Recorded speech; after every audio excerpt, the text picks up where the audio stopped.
I am ready. Serbisyong totoo ng GMA News. Mga kapuso, nakalabas na ng Philippine Area of Responsibility ang Tropical Storm Isang kaninang madaling araw. Huli itong namataan ng Pag-asa sa layong 250 kilometers sa kanluran ng Itbayat sa Batanes po yan. At tinutumbok nito ang direksyon patungong Southern China. Inalis na ang storm signal sa bahagi ng extreme northern Luzon pero magiging maulan pa rin sa mga naturang lugar dahil sa rain bands ng bagyo. Nararamdaman ang hagupit ng bagyo, partikular na sa Gapan, Nueva Ecija.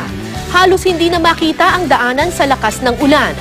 Sa Santa Fe, Nueva Vizcaya nga, sinamahan naman ng fog ang mga pag-ulang iyan, kaya nabawasan ng visibility sa zigzag road na ito.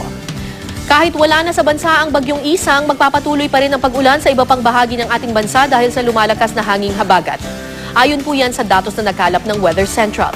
Mahihina hanggang sa katamtamang ulan ang mararanasan buong maghapon po sa Luzon. Posible ring umulan sa Metro Manila pagsapit ng hapon at gabi. Samantala, sa Visayas, mga kapuso, mas madalas ang pag-ulan sa western section nito. Magkakaroon din ng mahihinang ulan sa Mindanao.